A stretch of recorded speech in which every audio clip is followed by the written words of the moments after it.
Hi, and welcome to ClickReport's Reevaluation Review Smart Tool. We're going to go over this one together, and I'm going to point out some helpful tips and tricks for you along the way. Okay, so we know that when we are doing a reevaluation review, we're taking existing information from a previous reeval or a previous initial eval, and we're compiling it together. And typically, the compilation will include all of these following areas.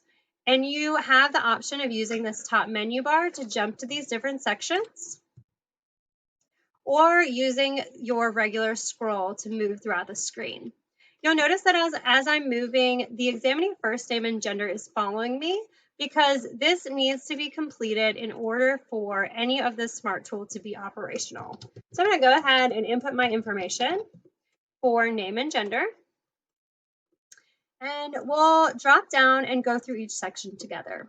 So vision and hearing, you have the option of selecting passed or failed, and based on your selection, what populates in this box will be different.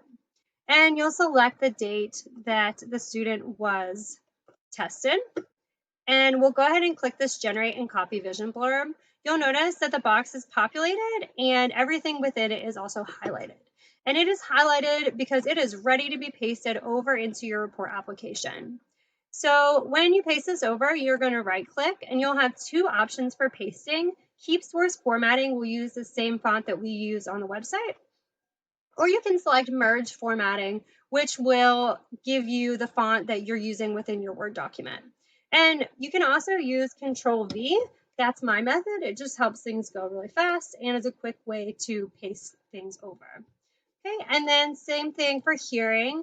If I select failed, I will get a different population into this box. So of course it'll say failed, and then it'll say additional information needs to be collected.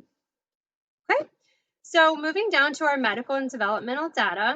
For this one, we're gonna select the last reevaluation, whether it was reeval or initial. You'll go ahead and select the date of that. I know typically we're 3 years back, so we'll go ahead and go 3 years back or so.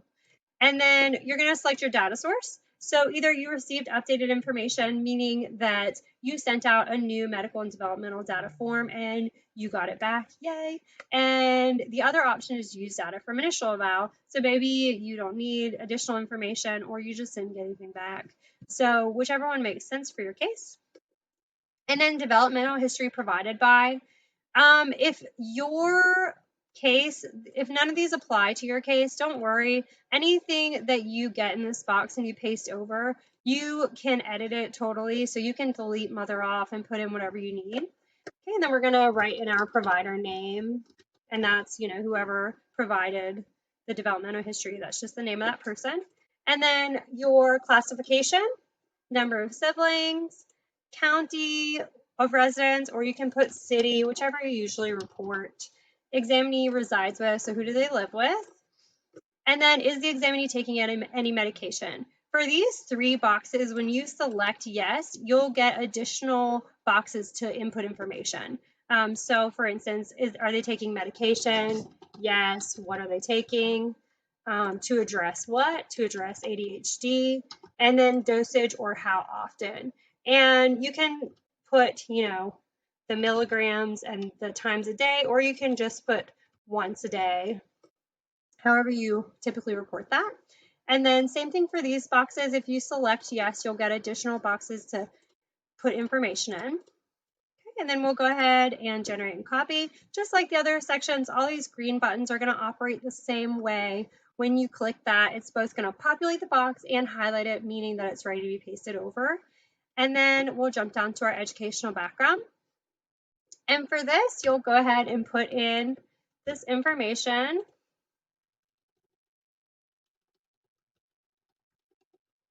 And if there's areas that, you don't usually do school abbreviation, you can just leave that blank and then delete it off or whatever you want to do there. Again, everything's totally editable. Okay, number of previous schools. Clearly, this is an important piece of information. If you get a kid that's been to 6 different schools, this is definitely something you want to report. And I've also found that actually writing in the school name and the state is super helpful, because if this kid is bouncing around all the time, someone might have to be collecting records, and it's really not fun when you're looking, through all these records trying to figure out just what school you need to contact. So I always try to actually give specific information so that whoever else is working with this kid, they can easily and quickly know information and access previous records or anything like that. Okay, so days absent, and then school year. And this is current grade and attended since. So this is how long the student has been at this school. Okay, an initial eligibility determination date, typically 3 years back at least. And then you're going to do your initial classification and current services. So whatever the student is being served on the IEP, you'll make these selections and generate and copy.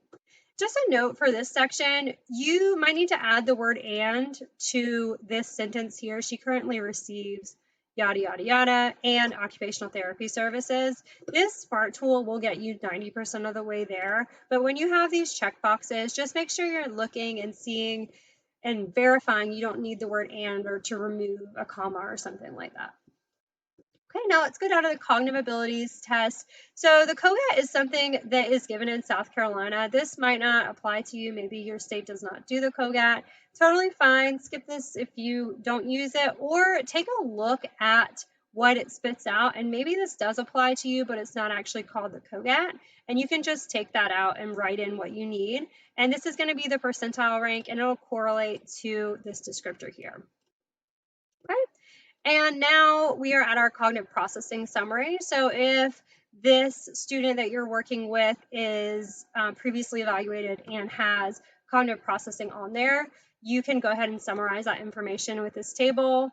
Delete off a row if you don't need it. I know a lot of times we don't test auditory processing, or evals come over without it tested. And then this will operate the same way as the rest of the SMART templates on the website. So when you type it in, your percentile and your descriptor will populate for you. And you can go ahead and hit copy chart, and you can go ahead and paste that over. And you might need to move this. That's, you can move it, resize it, do whatever you need to do. Okay. And now we have our SS converter. This is just something that I have needed in the past, and I struggle to find one because sometimes if you're doing a cross battery assessment, you need that SS converter to look at scores within the same standard score format. So if you need that, here it is. If not, disregard it. And then also we have just this little blurb that you can place above your table. And then it also you can select the date that testing was. So there's that. And then academic achievement. MAP is, again, something that was used in South Carolina in my previous district. So if this applies to you, great. If not, you don't have to use it. Or you can go ahead and take a look at the blurb. And maybe it's just what is in the top part. You need to switch out the name of the test. And if you need to do that, you can still use the rest of the blurb. Okay. And now we're down to communication. So for this section, we, in my district, always do a screening for communication. And this is just what we report each time. Again, this might be useful for you. This might not be useful for you. Use what you need and disregard what you don't. Same thing here. You can copy this chart and then generate a communication blurb. And then adaptive behavior.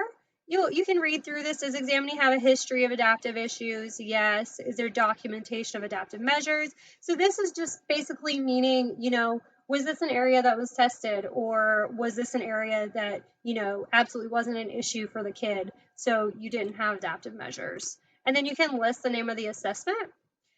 Any area that previous assessments said was below average functioning, so social, communication, practical, you can select this, and then it'll show up within your blurb. And it'll say, she had some noted adaptive behavior concerns. More specifically, she struggled with yada, yada, yada. Okay. And now we're down to our motor and sensory section. And you'll just select whether or not there was problems with gross motor functioning, problems with fine motor functioning, and problems with sensory. And then you have the option of putting what those sensory concerns were and using that chart. Okay, and now we're down to our last section, and that's the social, emotional, and behavioral section. And for this, you're going to check any new behavior concerns. So the way that this blurb will work is you're going to note if there was a history of emotional problems, and if there was, you'll select yes. And if there's any new or updated concerns. So if you have new concerns, like maybe this was a star student and all of a sudden they're having trouble paying attention, you'll want to note that here. And it'll tell you in this blurb, it'll say if there was a history or if these are new.